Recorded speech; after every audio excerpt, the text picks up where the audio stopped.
Hello, CSL. Welcome back. It's Coach Fury here, and it's been a little bit of a while since we've been on live on a stream.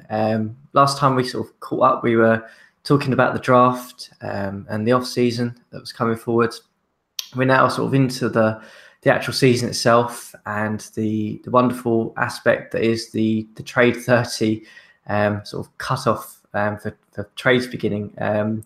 So today I'm here joined by Memphis GM. Andre, how's it going? Hey, how are you doing?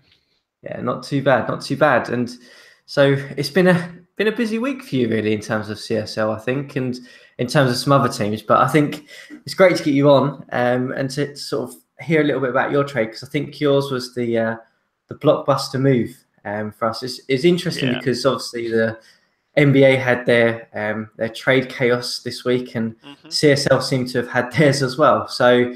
Um, what I'll do is we'll jump straight into your trade, I think, Andre, Okay. and now you sort of share with everyone what your thoughts are and what's been happening in Memphis, really. Yeah. Yeah.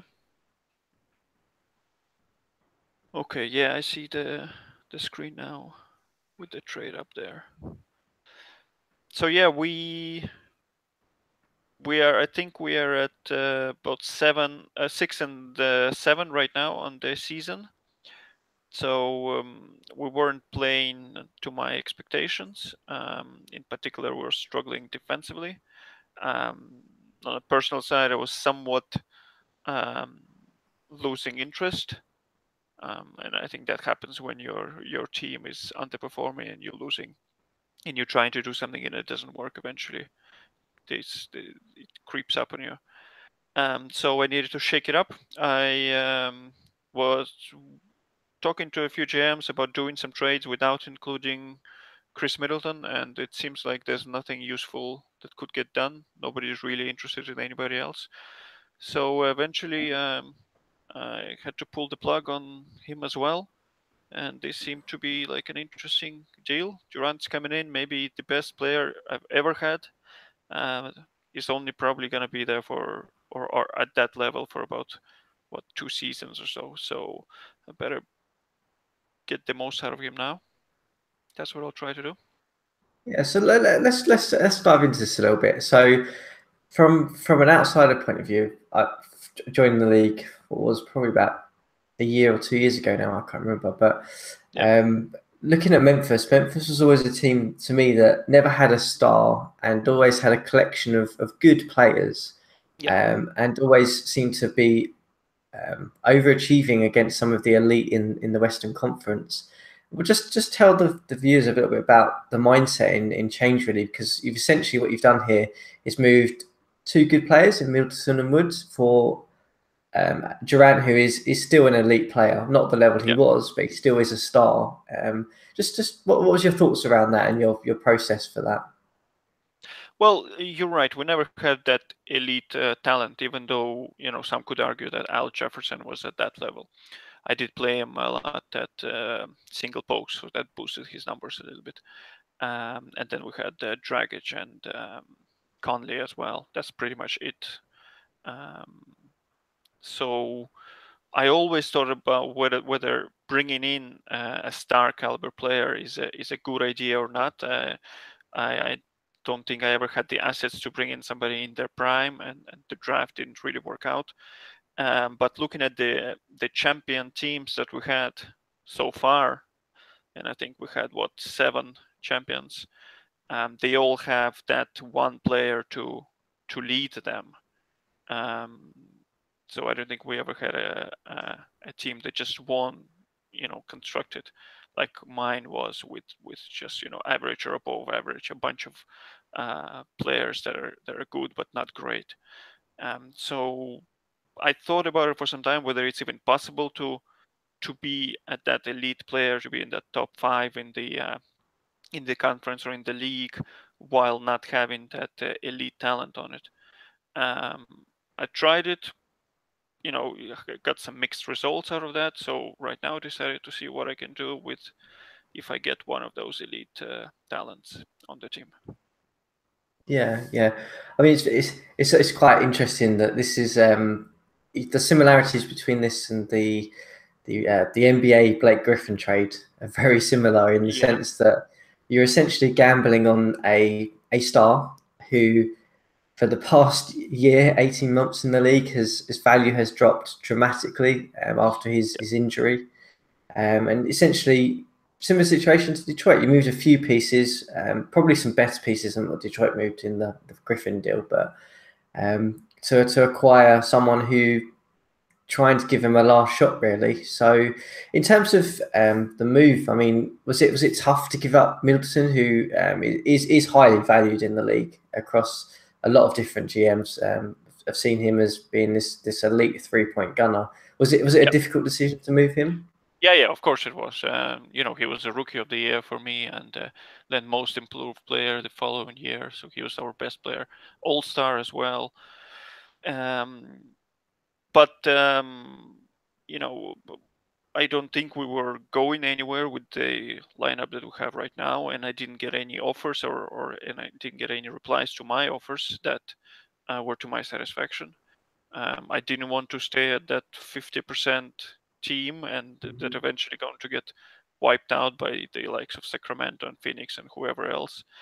I wanted to see if we can get into the playoffs and make some noise as well. Hopefully with Durant we can, and I don't want to undervalue the inclusion of Adams and Larkin in there, because I want to bring back that, or I want to surround KG with that defensive mindset players that I already have on the team, plus these two. So it will be very interesting to see what we can do. I want to play high press. I want to play high defense. I want to give KG as many shots as he wants, plus some support players. And as I posted in my trade blog this morning, I'm not done yet. I'm hoping to do something else to bring in another veteran presence in there for that last hurrah for KG and whoever else. So let's see what I can do. Yeah. I mean, we can come back to the other things that you're looking at in terms of trade options in a minute. But the other thing I wanted to ask was, so Kevin Durant has been a bit of an enigma, really, since I've been in the league. I mean, I had him early on through his injury, and then for a very brief period before I did trade him. I found that his value was still okay at that point, but there was obviously the concern that I had was around his durability, and for me, he was showing signs that he was being a bit inconsistent, which prior to the injury I hadn't seen. So, are there any sort of immediate concerns of this, or do you think it's a case of he hasn't been utilised as effectively by some of the GMs who have had him recently? Well, I think he has been utilized effectively. Like nothing against him. I think he did quite well. If you look at his stats, if you go into try to break down every game that he played well. I think Tim did give him a little bit too many minutes. That's something that I for. I already have in Randall. I think we're losing you a bit here, Andre.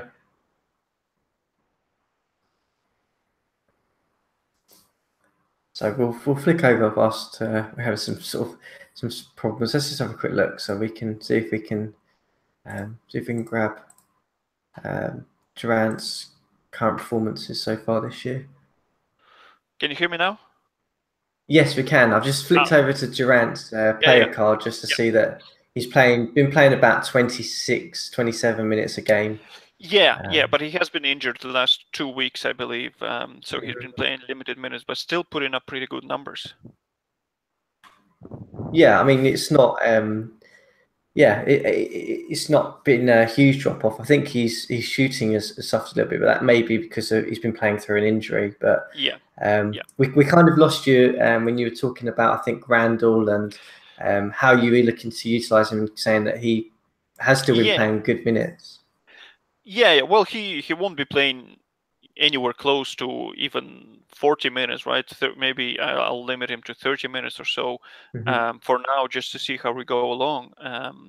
When I acquired Randall, I reached out to a few GMs who had experience managing low durability players to see how they played their guys. Like if you look at the likes of Nurkic in Sacramento, he isn't known as a particularly injury-plagued player, but his durability is quite low.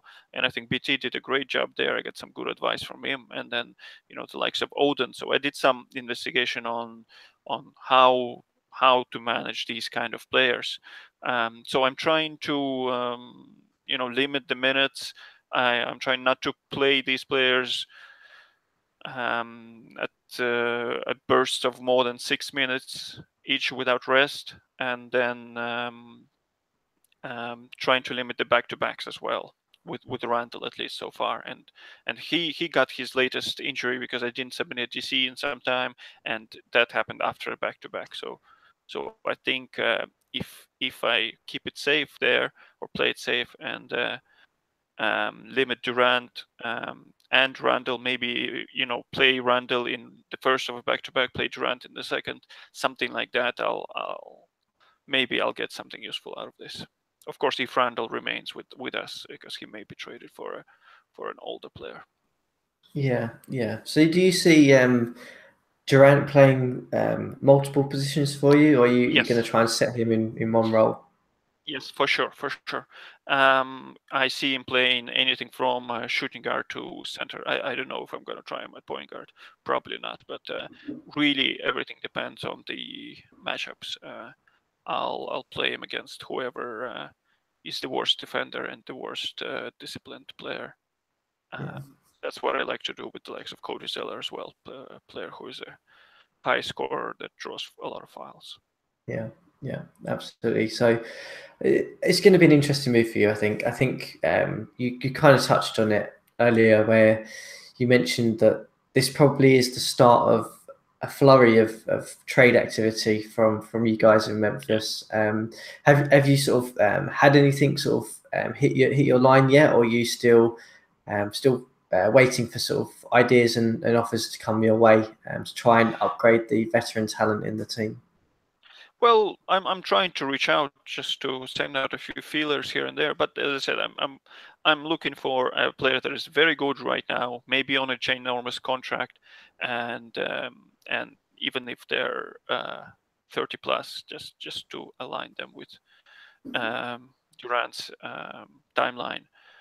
I'm happy to trade the young players and my starting point guard, rookie point guard, my picks as well, because I want to go all out. I have Durant. I only have him for 2 years, so might as well use him now and worry about the future later on. Yeah. So what am I looking at? I'm looking as much as I can. I'll be reaching out to pretty much just opening the league leaders page in the DTS or on the forum, and just reaching out to whoever is at the top there. You got Paul George. I'll reach out. Kevin Love. I'll go to Minnesota. I'll ask anybody else. If it works out, good. If not, then well, I think I already have a pretty deep bench and a deep team to surround Durant with some talent. So let's see what happens. Yeah. Kevin Love's an interesting one. Yeah, I'm surprised you mentioned him. I mean, there's been talks of him being in the MVP race because of the numbers he's putting up. Obviously, he's getting a lot of shots in Minnesota. Do you think he's serviceable now, or do you think is that sort of a last stretch thing? If you can't get anyone else, you might look at bringing Love in. Yeah. Well, I liked him for some time. I don't think I've ever actively pursued him, but I was following his development before in New York and now in Minnesota. I like him as a high scorer, rebounder, and he can draw fouls as well. So him there, Durant, if I have Zeller, will be living there at the free throw line. So let's see. That none of them are amazing defenders, and that's why I'm bringing in the likes of Adams and Larkin to see if at least I can have the backcourt defense covered. If I'm not going to bring in any shot blocker, which I definitely don't have right now. Yeah. No, interesting. I mean, just got the standings up. I mean, if we look, I mean, it's obviously still really, really early on in the season. Yeah. So if you were obviously going to make this move, it's probably the best time to make it because you have a long period of time now where you can get the team set up, get the roster that you want around Durant, and have a real go at it. I mean, obviously Dallas in your division are head and shoulders above everyone else, but Yeah. I mean the guys like obviously the Pelicans are sort of falling off this year. San Antonio have been a bit of a mixed bag, but with some of their stuff. Interesting couple of trades that they've made so far, but they certainly are an achievable position for you. Is it a case of trying to work with what you've got and then just keep trying to find what trade options you can have up until the deadline? Do you have a sort of idea of who you would like to move, what positions you'd like to get hold of immediately, or is it a case of seeing how Durant plays out a little bit first? Yeah, I definitely want to see how he plays out before doing anything. I don't expect to be posting any trades in the next few days. At least next week, I think the trade will be processed on Monday, hopefully, and then from Tuesday we can start playing KD. Randall is coming back from injury as well, so them Adams, Larkin, we'll see who is going to start. I think a lot of it depends on the matchups. Mm-hmm. Zeller coming in as well. So I definitely want to maybe go through, I don't know, a stretch of 10 games or something and see where we are, see what I'm really missing with this lineup before making any moves. I could, if for, I don't know what Rock's Minnesota GM wants to do it. But we discussed Love. If I reach out to him and he says, he replies to me, yes, let's go and do it, and I trade for Love, and suddenly I realize that actually, I'm bringing in another person who is not a great defender and not a shot blocker, and I have to play him since I pretty much have to cut my roster to be able to acquire him on Mm-hmm. his like 20 million salary. So that may not work out very well. So first I want to see what are the needs, and then make the moves. Yeah, absolutely. I mean, it's interesting. I think it's great to see that a team's going to take it Durant on and actually try and win with him because Yeah. obviously Chicago it kind of didn't happen. The Lakers looked like it was going to happen in the off season. For whatever reason, they're going a completely different direction, and he was just going to be a bit of a waste on that roster. So great to see that he's going to a team that's, even if you guys don't make any other moves, you should be in the playoff hunt anyway. So it'd be great to see that. I'm just sort of flipping it on its head a little bit. From the Lakers' point of view, obviously they've acquired Middleton, Wood, and Miller. What are your thoughts there? Do you think that that's going to help them longer term, or is it a case that Tim's might be angling towards flipping a couple of these guys for some more future assets? Well, I think Miller he'll definitely trade. I think Middleton and Christian Wood are aligned with his timeline. He also has that was it that Greek Papa guy who is there. So he has some young guys in there that he'll try to develop, and I think he has pretty good talent with these two coming in, right? Two starters, two very good starters. Yeah. He's been after Wood for some time. He offered him the max deal originally, that Wood declined and signed with me for whatever reason.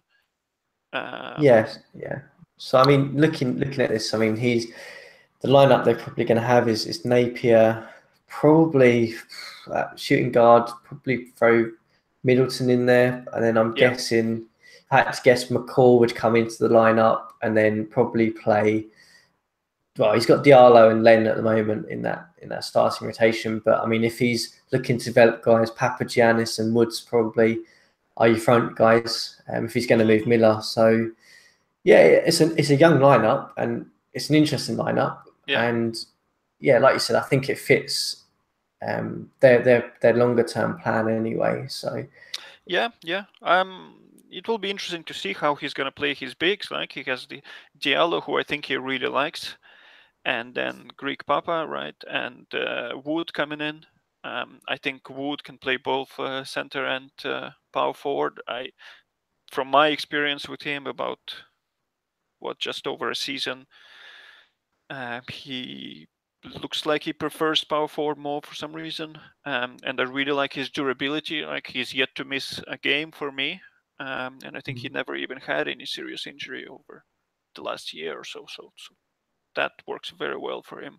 And then Middleton coming in, he's this year his scoring is a little bit down, but his assists are way up. I think earlier in the season he averaged like 7 assists or something. So I think now he's just under 6. Yeah. Well, he's still putting up 20 points per game. So yeah, he can play the 2, he can play the 3. We'll see how Tim is going to manage his discipline. I found that if I play the zone, then it really is not a big problem. But otherwise, we'll see. I know Tim likes to press. Maybe that will not be the right decision with Middleton around, but we'll see how he gets along. Yeah, I mean, I don't think he necessarily has the players to play that pressing game anymore. Anyway, I mean, the guys that he had, Adams and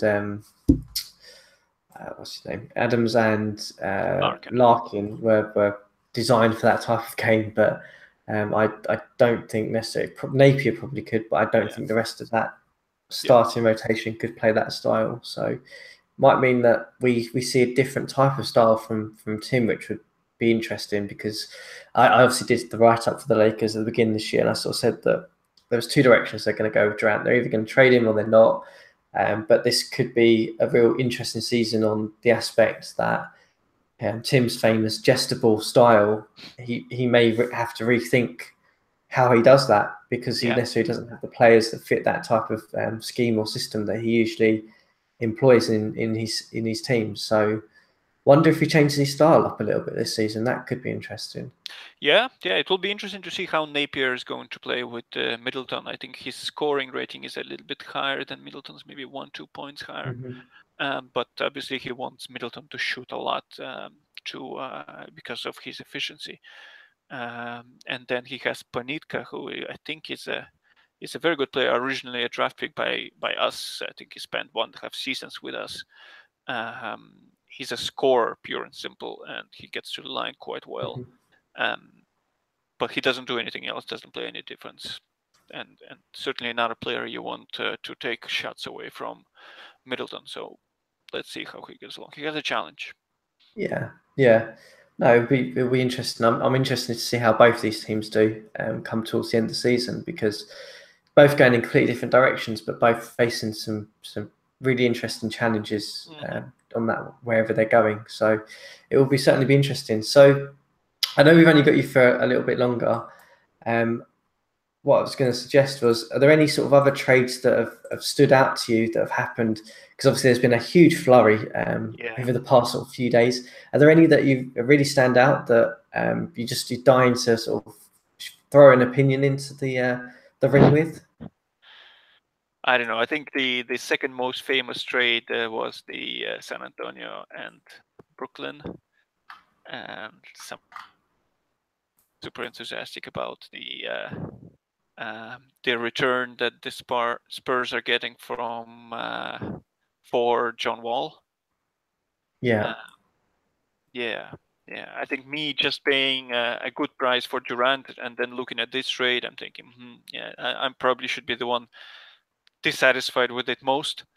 But yeah, I think Brooklyn did well. I think the Spurs, they have. I thought they're going rebuild by trading the main star, but then I realized they had Rose as well. So they probably just wanted a shooting guard coming in, because I think Wall was playing the 2 mostly, and so they got Stauskas, who's a very good shooter. Obviously, doesn't play much defense, but and then the pick. Not you could argue that this is not the best return for Wall, but I think Billy got what he wanted, so good for him. Let's see how it plays out. Yeah, I mean, this one certainly took me by surprise. I didn't hear about this one until it actually went down. But yeah, interesting because they only recently acquired Wall, didn't they? I mean, it's not been there very long. And I didn't. I mean, maybe I missed it, but I didn't see him necessarily being advertised on the block at all. So maybe this was a done deal before the season even started. I don't know, but to get the return, I mean, a lot depends on what Brooklyn do now with that, because obviously that first round pick is in there. I mean, the other two guys, Jackson and Stauskas, they're the kind of guys I can take or leave. Then I don't think they're going to necessarily pull the Spurs over the top. And I don't think they're necessarily going to see a huge drop off with trading Wall, to be honest with you, because like you said, they've got Rose already. So it's a bit of a mixed bag trade, really. But I think he was also disappointed with his team's performance. I think they're what, at 50% or something, just over. Yeah. And considering the star power that they have, Rose and Wall and Tavares, who else do they have? I can't see on your screen. Yeah, so they've got Butler as well. I mean, not just a star, but Butler is Butler a as player. well. And Minu as well. I mean, there is a talented roster, really, when you look at it. Yeah. So he probably looking at his record and seeing we should be better than we are right now. So let's see if we can make some moves and see what happens.